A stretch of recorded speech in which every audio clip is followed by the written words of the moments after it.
Hi, my name's Ray Keith and you're at the Fortress Dread Recording Studios somewhere in Essex, and I'm going to be taking you through a tutorial about music. The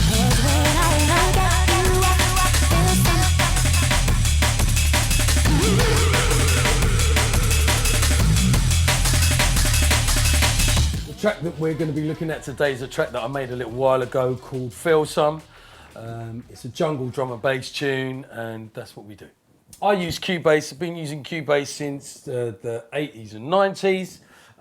It's a little bit unorthodox, and it might seem that to a few because obviously I'm using a Mac, but I'm using Cubase on a Mac. And obviously, you know, Logic came well after, and Cubase it's just something that I've been growing up with. I used to use it with Nookie. I used to use it also back in the day with a lot of early engineers that I worked with, but now I'm engineering myself. So basically what I would do is, the first thing I would do is set my audio channels, and I'd usually start off with 7. That's just the number I have.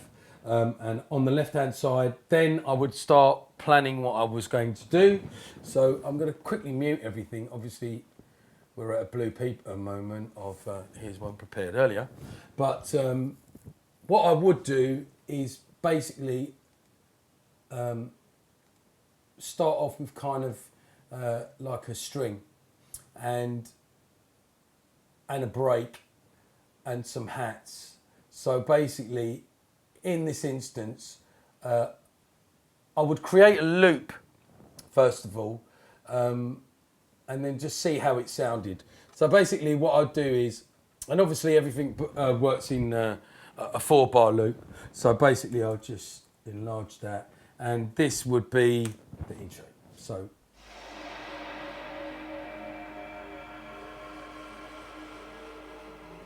and usually what I do as well is there's an offset button in your settings in your project folder, and basically it says project setup, and I basically do it to +1, so that allows me to have a gap at the end of the tune when I come to record it. So basically here we've just got a straight loop, and basically it's a sample obviously. I'd look at the sample, I'd make sure that the sample was tight. I'm a bit old school, I like everything to be right on point, so you can just hear it, you can see the audio. Sometimes on any samples you get like the left channel is slightly bigger than the right channel, so then I would go into my EQ of it, and if it needed, there's I'll put a compress. Well, let me put this over here. So basically I've put a Sonicus compressor on it, and also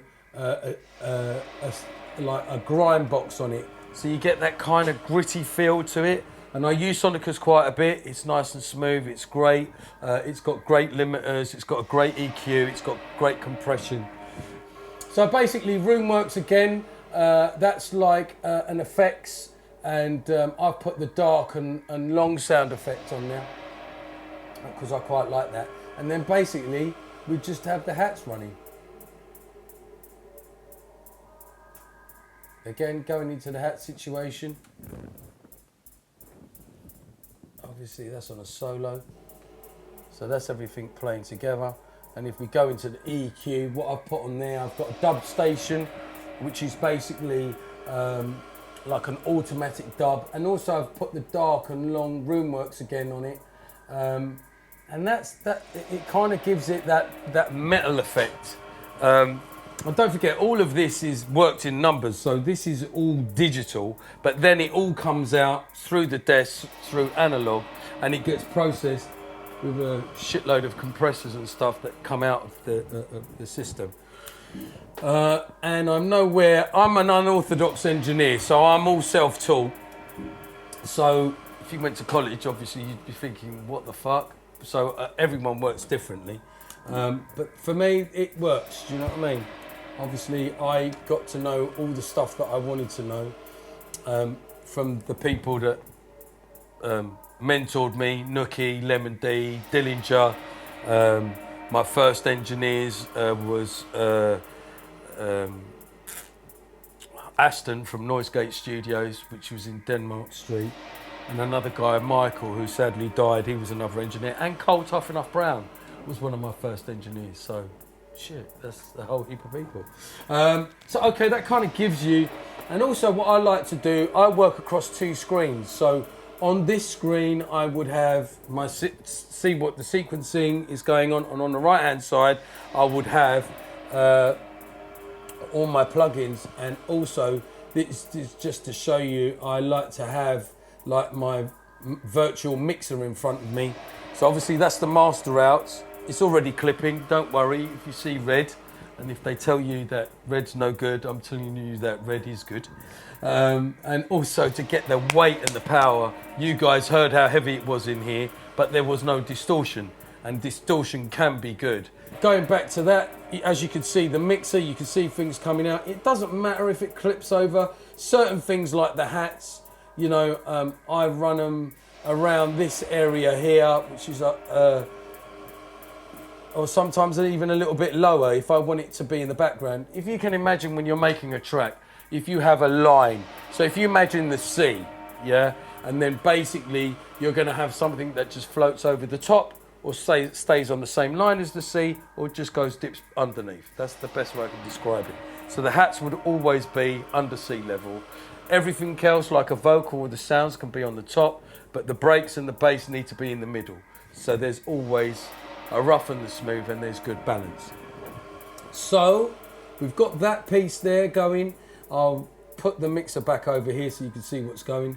And then we've got the first sound effect coming in. So I'll unmute that. And again, I'll put just general effects. It doesn't have to be crazy, do you know what I mean? It's I've used the dub station, the Roomworks, and the TLA dub. That's a great effect for me. And sometimes less is more, do you know what I mean? That's my signature reggae kind of sounding tune. I think that one's actually reversed. Let's have a look in there. Yeah. So basically what I've done here, you know, and actually the sample is a lot longer than that, but I cut it just so I get that little kind of reverse edit on it, and then put quite a bit of delay on it. And then on here I've got a next sound effects that's coming, which is kind of that whole reggae sound clash vibes. And then we're going to let another sound come through. We're looking at the first intro. Everything works in bars of 4. So as you can see, 4, 8, 12, 16. Now 16 bars in our music, and pretty much I would say within club music, not unless it's a commercial tune and it's a 3.5 minute edit. That would be the normal time for an intro. So once again, I'm just showing you all the little sound effects that are going on. So we've got a vocal, we've got another vocal here.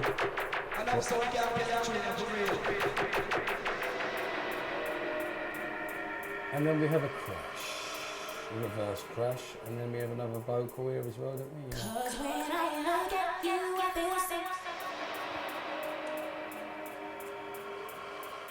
I've basically got this Amon on a filter, and the reason being, you'll see this come through, and basically I use the boys from Filter Shaper 3, and they sort me out software. There's some guys from Germany, and I'm telling you, it's one of the best filters, especially on anything really, but especially on breaks, because that, to me, how they've managed to manipulate and modulate the sound is as close as you would look at if you looked at one of these old Akai and Emu samplers with the filter sweeps on them, either high end or low end. But obviously these are redundant now, but I always keep them just in case. So that's the kind of a vibe that's going on. We've got a little intro going on, and then we'll move into the next section, which basically will go to the next.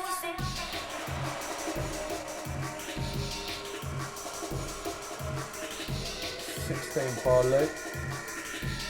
See, I'm working in 16 bars here. So that's the intro. You've got the crashes, you've got the vocals, everything's on point, on time, on the beat. Here we go. And then we're through to the next section. So basically now I'm gonna unmute what's going on here so we get a good vibe of what we can see and hear at the same time. Trust me guys, it's very hot in here today.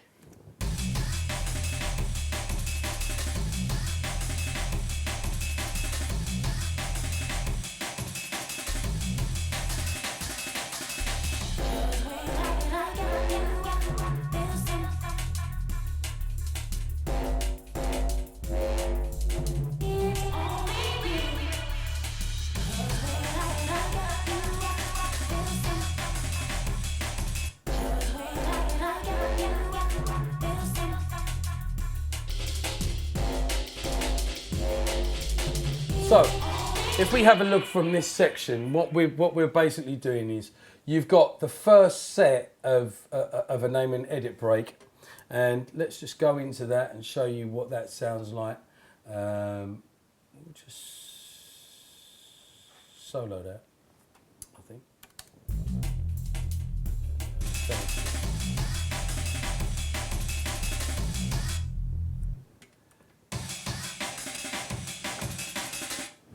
So as you can see, the break is quite loud, and what we do is we use stuff from our own sample packs. I've got to mention my good people, Luke Masters. We do a lot of business with them. Matt, about 7 years ago, we formed a relationship, and basically what I thought of doing was, I was hearing a lot of breaks out there that were under par, and there was a lot of people thinking that they were the ones that discovered those breaks when they didn't, because most of us from the 90s, we were listening to hip hop and we were taking those breaks. Obviously we've cut them up, we've amalgamated them with other different types of breaks, and I wanted to do a sample pack that had the weight, because all of these sample packs that came out, they never really had the weight. So basically we did a deal with Luke Masters for to sign two artists, myself and Blade Runner. And then basically we've been doing an artist series, and it's really important to catch a vibe making a tune, because once you hear that break, like if you listen to this break, you're like, shit, you know what I mean? Like, you know, like that's a solid break. You can vibe off of that. Music's all about having a vibe. And notice how it's cut up and it's on point, and you might think it's a bit anal, but actually it isn't, because if it's not on point, it's going to throw everything else out. Everything's got to be in time. Something like this break, this would have been from I think Mr. Explicit. No, this is one of my own breaks. Sorry. So basically, I would have taken part of the Amen break, which you can hear at the top, because it's got that kind of shaker with it. And actually, my first Luke Masters album, Blade Runner, worked on it with me, because I was like, what? I didn't even know what the fuck I was doing. I didn't even know how to engineer. And I still don't know how to engineer. I'm still learning. So don't look at me as an engineer, just look at me as a novice that knows a few things. So that just shows you the kick and then the snare. So it's like a boom cat, and then we extend it a bit further.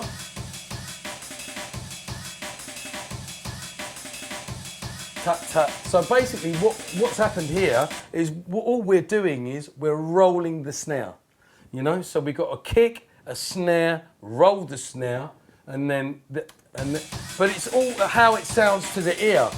You know, this is a different pattern of what we're using.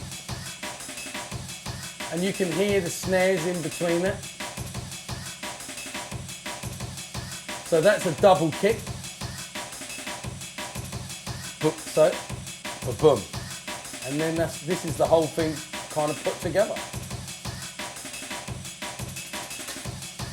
It's like 3 different breaks, because you've got the Tough Crew break, you've got the Amen break, and then you've got kick and snare. So it gives it the weight. So basically what you're hearing is the kick and the snare is the heavy part of it, and then the others is like shakers, and then obviously you can hear the tough break crew, and that's where the guy is like saying he's that, you know, like I think who'd used that? Was it Art of Noise? They used that in some of the things and some early hip hop record. Before we go into the bass, I'm just going to show you a little underlining break that we've got here. So again.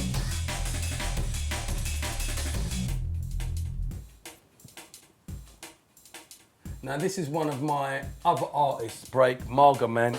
And basically, sometimes within breaks, you just kind of want to, another little line underneath to give it weight. Because don't forget, as soon as you start fucking about with basses, and anything that you do in the computer, it's all dealt with by numbers. And those numbers sometimes cancel each other out, especially if you've got too many basses going on. So you have to try and enhance things.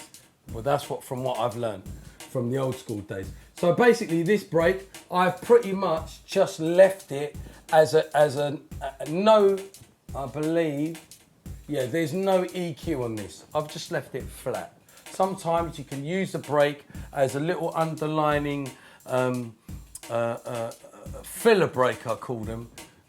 So you could just roll it underneath, do you know what I mean? And basically, it's just giving it extra weight. So if we go back into the tune, and we look at the Reese bass, and again, you know, when I'm in Cubase, everything has to be tidy, you know, always take time in, it's like if you're writing an English essay, it has to have full stops and commas and new paragraphs and sentences. This is the same way, so your work doesn't get untidy, you know what I mean? And it makes it easier to manipulate. So the first thing is the velocity. I'd make sure that all the samples were on point, starting at the right point, and also that they're all loud. And basically, then you've got a good way of choosing where you want it to be. Because if this is set at half mask and the break's at half mask and then the other underlying break is too high, you haven't got any equilibrium, you've got no balance, and you haven't got a starting point. So that's what it's all about, especially when you're listening as well. So that's kind of where we are with this first. So we look at the first 16 bars. So let's go back and look at this.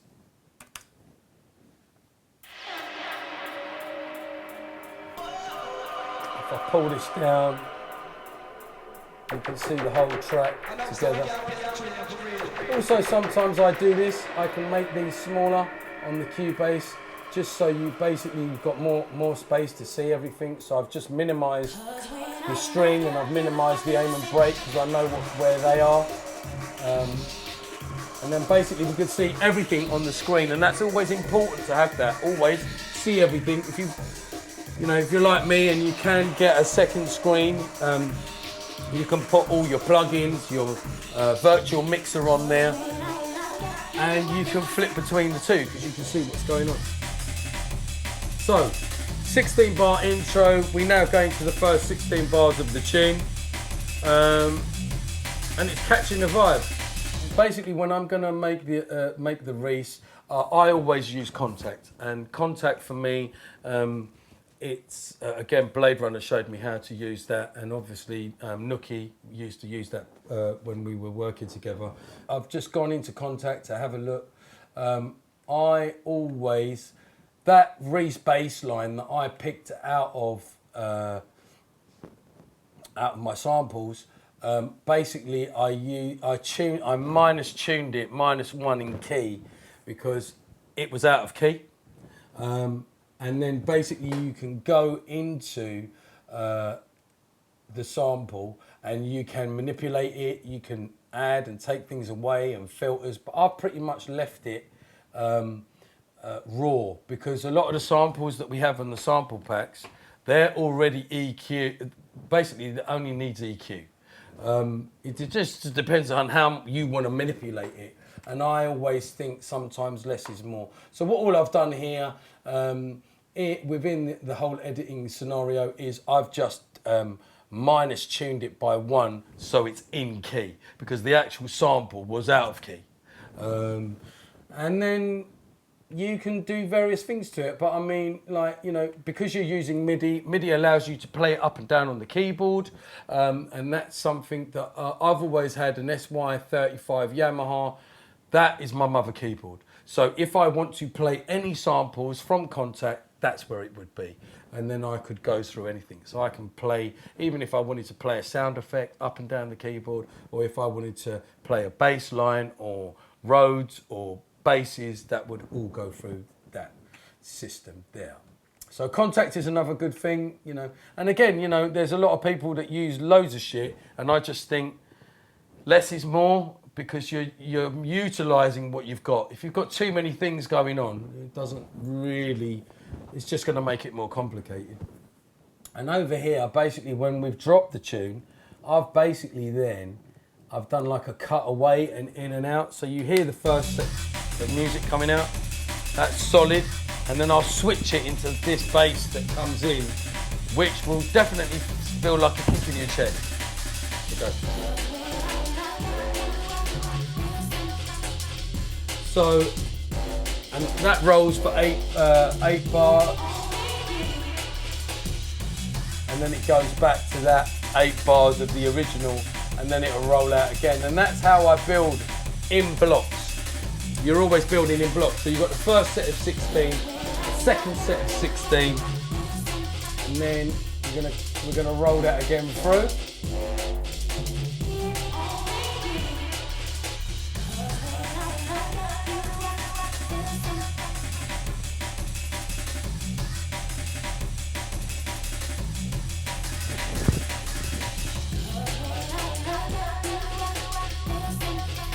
And at this point, I've got to introduce this.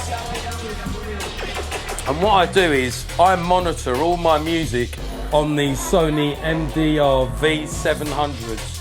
And to me, they're just perfect for ear monitoring. So I'll make the tune on my headphones so I'm not disturbing anyone. And then I'll mix it down in the morning, and they'll come out of my dyno audios, BM15s, which we'll have a look at later on. And then I'll play it back on my original Tannoy SRM15s to get the weight, and I'll stand in front of them and I'll feel the bass in my chest. So all of these things add together of what needs to be done. I work quite tidy, I don't like mess, so we're coming on to the second 16. We're now going to look at the Cutaway Bass, because I added a second bass into the whole tune. And this obviously now, we've been, you know, we had the intro for 16 bars, we had the main drop for 16 bars, and now I'm gonna have a little cutaway to make you really feel the bass. And we'll look at the second bass.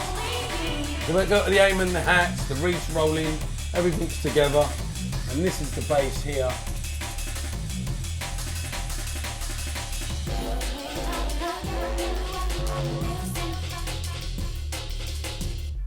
Let's just check that out again.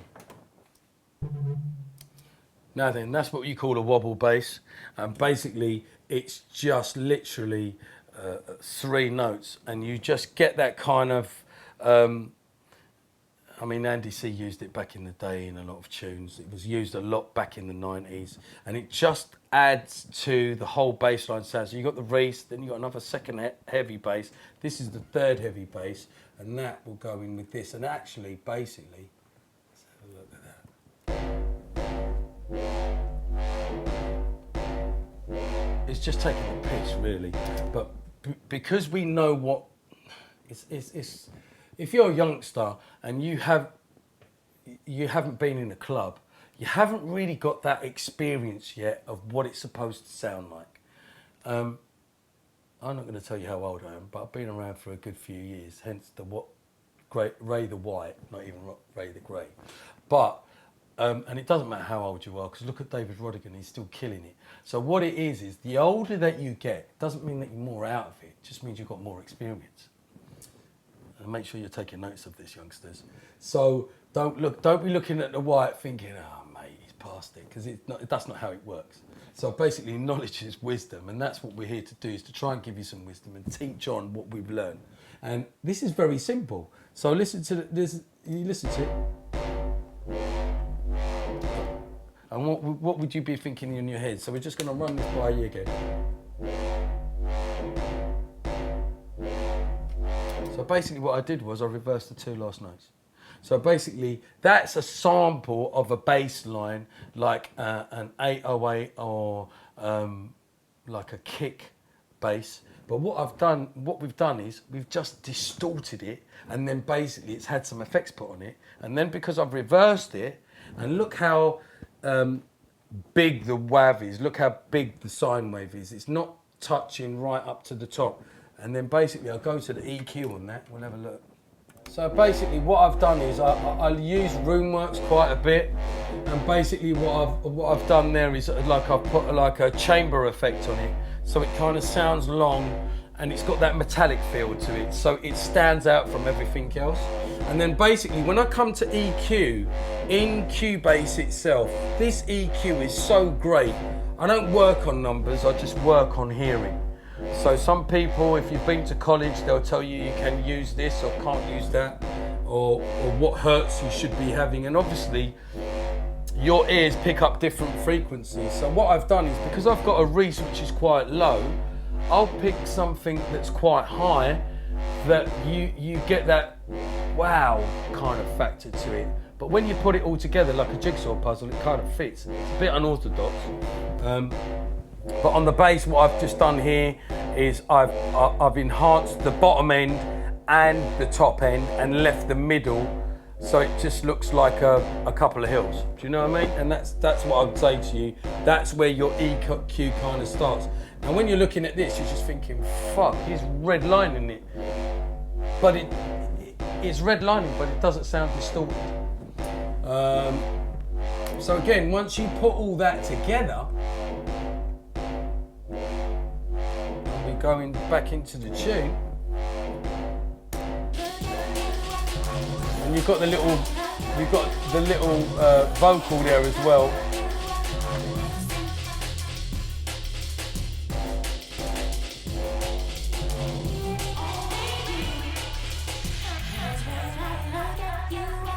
And basically what I've done here, and if you look at like 220,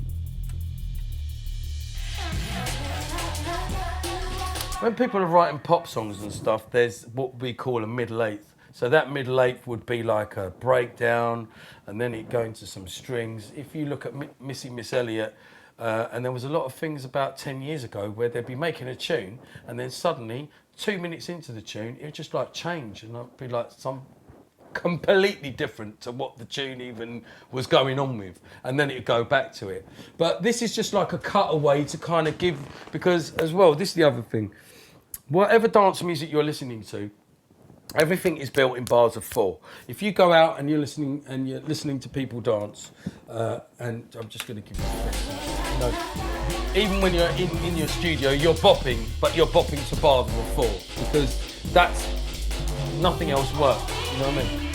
I have fucked up a lot of people in the old days. In 1994, I used to do 3-bar intros to fuck their mixing up and think, right, you're never going to be able to mix this. And I see a whole heap of DJs try it. And sometimes you just used to do that shit for a laugh. Or sometimes because it just wouldn't fit. So you just be like, fuck it, that's what we're going to do. But something like this, I think, you know, sometimes it's just nice to have a little bit of clarity. And also, I think as you get older, you take more risks, because I think when you're younger, you want to stick to a format. Everybody's on the same format. You want to be a copycat. Fuck the copycat shit. Be you, be individual, and be yourself, because that's what music's all about. I don't give a shit anymore. I just do what I want to do. Do you know what I mean? I made this tune because to me it was something special, and I went out in the clubs and I was feeling good, and it makes me, you know, I actually made it because I was feeling good. Do you know what? Someone made me feel good, and I thought, yeah, I'm gonna make a tune. Do you know what I mean? And that's the best way to be. And all music comes from feeling. And don't forget as well, you know, everyone makes shit tunes because I've made a whole heap of shit tunes to get to good tunes, and that's all part of the cycle. So, little cutaway, little breakaway, we break down to the Reese, and then basically, it's only an 8-bar loop, but it just allows everything to breathe. And then you've got the vocal carries it, you know what I mean?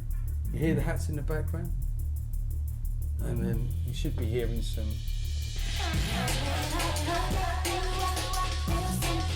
Let's go back to that, I want to play that again.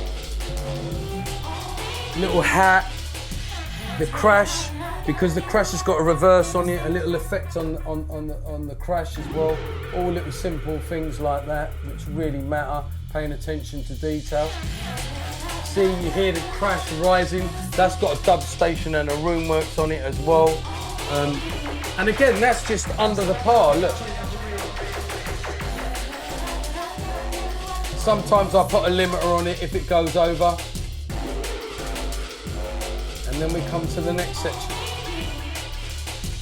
So we've kind of seen the intro, we've seen the main drop, which takes you into the tune. We've seen a slight little middle-eighth that kind of breaks up the tune a little bit. And as you can see from here,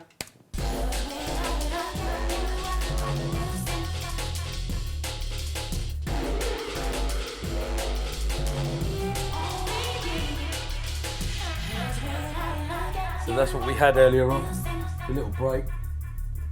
And it just allows the track to breathe.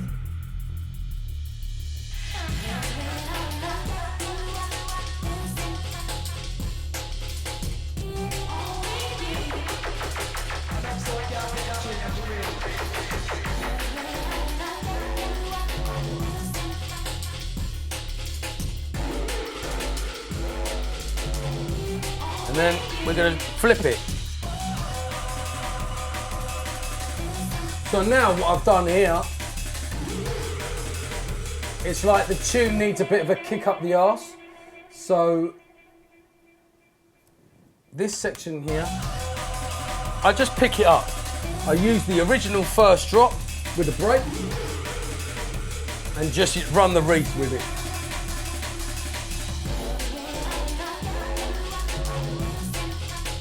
And now we're going to be coming into a break after this. And now if you're looking, about 3 minutes, 3.5 minutes, 20 seconds, we're going to come to a break. So everything stops. So that is the middle-eighth. It's time to breathe. It's time to take some time out. And also, you as a DJ, you know after that break, you're going to come in with the next track. A lot of us who are DJs, we make the music to fit our sets. That's not always the case. But here, I drop in some Rhodes now, which I dropped in at the beginning. And it just gives it, because I'm an old soul boy at the end of the day, soul, rare groove and jazz. And I just need that little kind of funk factor or soul factor. And basically, I've just taken a simple Rhodes sample out of audio. We have a look at that. We'll blow this up right now. So we'll have a look at this.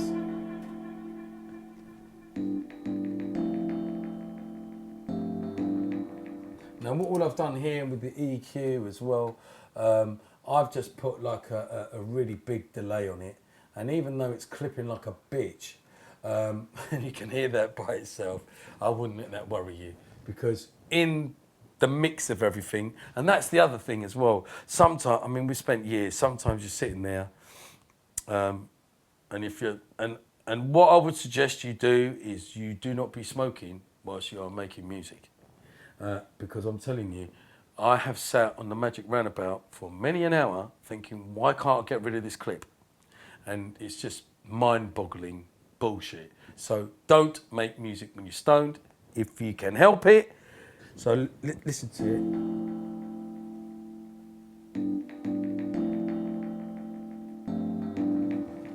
So there's a lot of delay on that. It's redlining.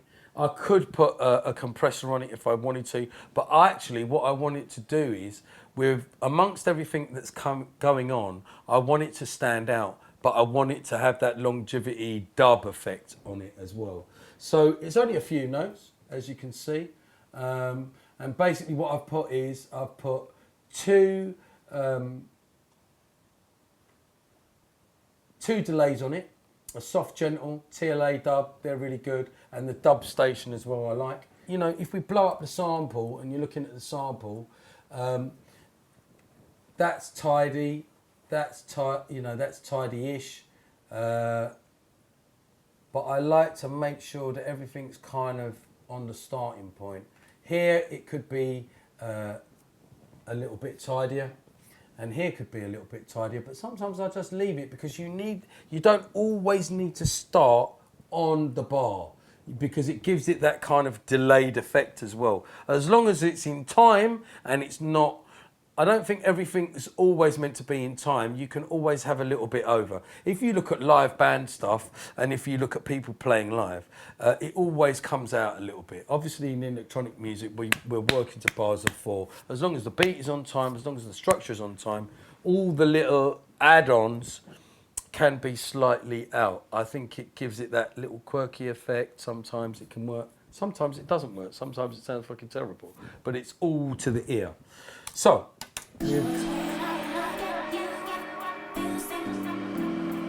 this is my middle eighth.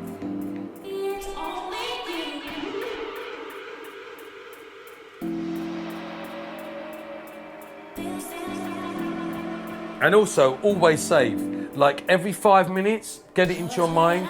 Don't put it on auto save. Go file save, file save, file save. And that's really, really important that you do that, because you've got to get into a habit, because anything can go, the meter can run out, a whole heap of shit can happen. And again, I've got the filters coming in.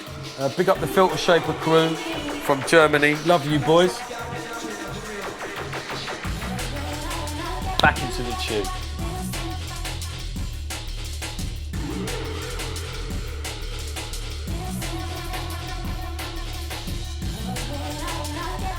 Now then, also what I've done here, you're listening to the vocals, and what sometimes I do, I cut away the vocal. And what I've done here is, on this sample, I've got a limiter for her vocals, I've got Roomworks, which is dark and long, I've got 2 different delays, and I've got the dub station delay. So that gives it that real dubby effect. So if we have a look at that.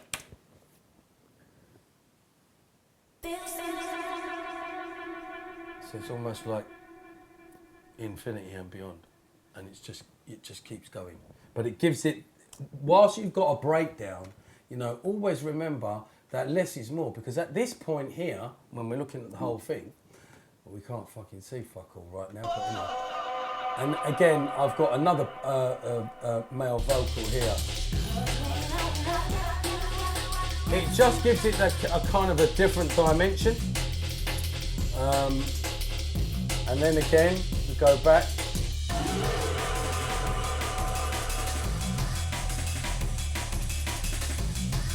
Always have your time display up, so you know roughly 6.5 minutes you're coming to the end. I mean, the way I make music, like before I know it, it's 6.5 minutes, you know. And that's what a club mix needs to be around.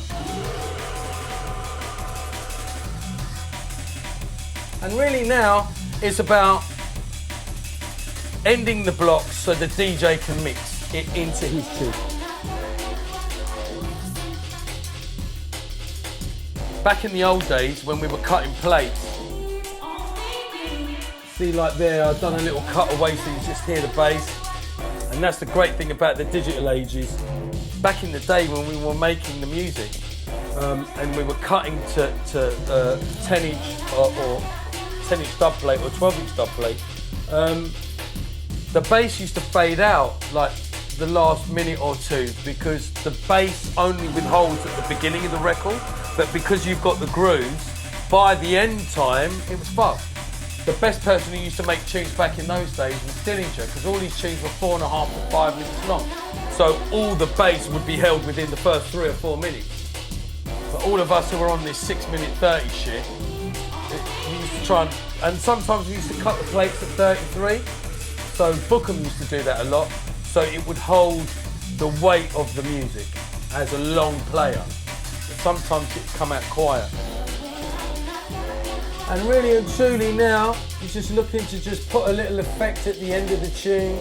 So basically, I mean, this is particularly a long tune because I was in the groove of it, do you know what I mean? And to me, how you're gonna just end it off is like a sentence with a full stop. And as we're coming to the end now, you'll be able to hear the effect.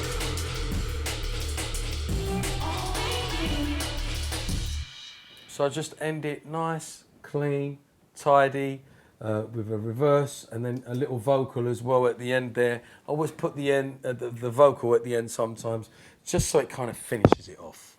And that, people, is 7.26 seconds of the tune called Feel Something. I hope you've enjoyed listening and watching what we do and how we make music. I hope it's been informative and hopefully I'll catch you at part 2. Watch this space.